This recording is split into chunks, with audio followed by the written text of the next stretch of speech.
Who do you believe wins the election right now? This is tough. I mean, wow, after an hour of of personal political opinions, just call it.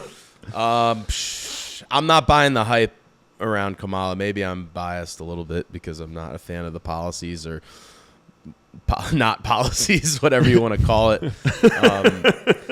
I'm a big fan of critical thinking, and if you could take Trump out of it, because I'm not the biggest Trumper in the world by any means. ChatGPT selected Pat and I, Pat as vice president, as a centrist view for this country.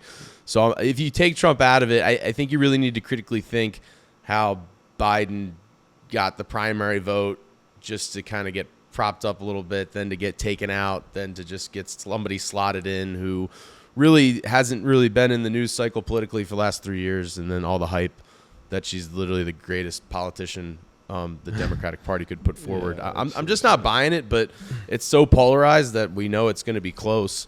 I'm not really like we talked about in the Zuckerberg thing. There's certain things that get promoted and demoted and this and that. I'm not really buying the hype, and I think RFK actually, and the Tulsi Gabbard, and I like the Trump campaign kind of, hey, doesn't matter, Democrat, Republican, whatever you want to do, if you're interested in trying to be a part of this campaign. I think that open door policy might help him towards the finish line personally. When he does his hour-long rally speeches, there's definitely some, sound bites that go off the track for him, but I think his team around him seems pretty smart of trying to put together a unique ticket. So we'll see if that gets him to the finish line, or if it's just kind of going to be, the regular, average candidate that looks good and maybe on a quick interview here or there, but doesn't really have the policies to back. But I'm gonna go with Trump. Trump in a close one? Yeah. I mean, it's gonna be close. We're polarized, like Sean said earlier. We've never been more polarized, 50-50 down the middle, it seems. All right, Trump in a close one. Sean, who do you got? I think that the Dems failed in replacing Biden with Kamala. I think that the middle was dying to have somebody presidential, somebody respectable in that seat, and I find Kamala to be so unlikable. To be fair, like, I'm going off vibe. I don't really know much of her policies. I mean, I kind of get what's going with the right, what's going with the left, but I was kind of in the same camp. I hate how divisive Trump is, and I think the country needs to come together. So I wanted them to pull somebody who was like just somebody like who could just a good, solid candidate. But I think Donnie ends up winning in a close one because of that. I think that. Like, give me something. Give me anybody. Anybody. Somebody who's just not like that. I think that's what ends up. I think that's what ends up happening. Interesting. Well, it's funny you say that because a lot of people are talking about how the Harris campaign is the vibes campaign, because she will not talk to the press about her policies, and seemingly when she does, I think her vibe is so bad. Yeah, well, it depends what side you're on. And I don't think Trump's is good.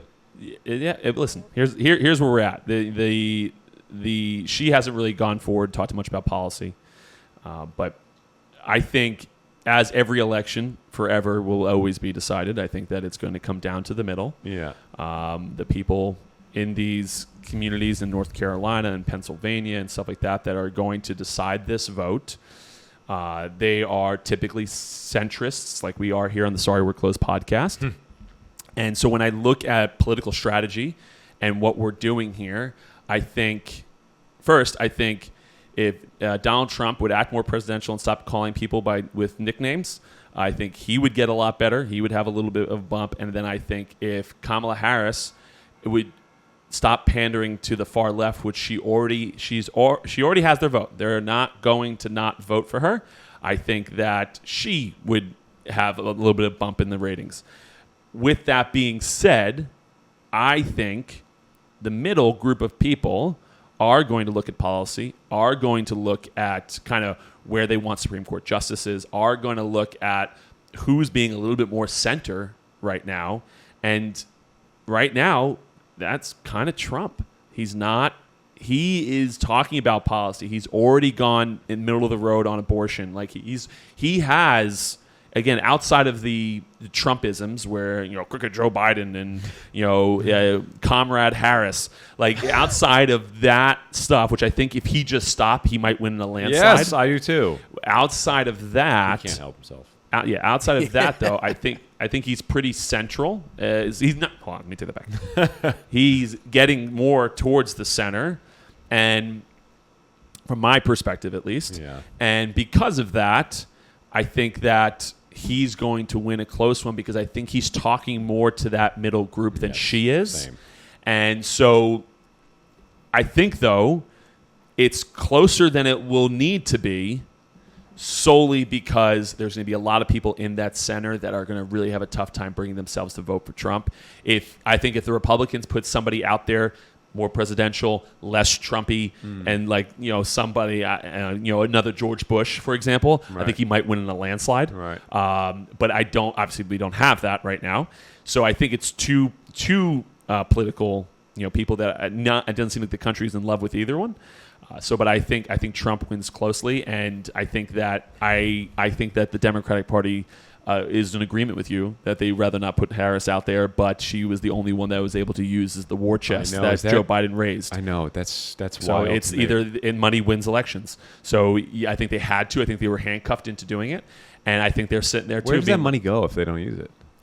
Listen, I know. I don't think there's a lot of campaign financing rules that I'm not familiar with. Yeah. I know that. I don't think there's rules that they have to send it back. I think donors would be a little upset. So maybe they would. If they send it back, they just divert it to whoever other. You could do that. I guess. I don't really know. I don't know. But so I don't know enough about campaign finance laws to have any clue of exactly what would happen there. But I know that she was the only one able to use the war chest that Joe raised. So I think that they've been forced into this. But again, I think if the Harris campaign is smart, they start talking more economic policy and stop talking about things that are going to upset the middle. Yeah. A lot of these unrealized gains, they might not be 100 millionaires, but they're looking at this and saying, I'm a W-2 employee making, a couple They're hundred. looking for somebody more in the center. Yeah, a couple $100,000, Yeah. and I don't want somebody that wants to tax, super wealthy people 25, because where does that leave me? Right. And if we do have a situation where Bill Gates has to, give $30 million, or he's $130 billion, so $30 billion, and does he have to liquidate how much Microsoft stock? I'm a huge holder of Microsoft in my personal. Is that going to hurt me? Is that going to bring my net worth down 30% because he's got to liquidate in order to pay? Right. Again, loopholes likely, but it's that thought and that mindset that I'm like, okay, well, if there is no loophole, is my net worth going to take a crush with this type of, or take a hit with this type of policy? Right. I don't really know, and I think she needs to come more center in order to kind of win that vote. And I think Trump's doing a better job of that right now. So as of August 29th, I believe that I think Trump wins in a close one as well. So that's all we have for you today, folks, though, at the Sorry We're Closed podcast, where we talk selfishly about all the current events and relate it back to ourselves, just like everybody does in their day-to-day lives, relates everything to themselves. But I hope you guys enjoyed another great show here from the Sorry We're Closed team. And until next time, we'll see you later.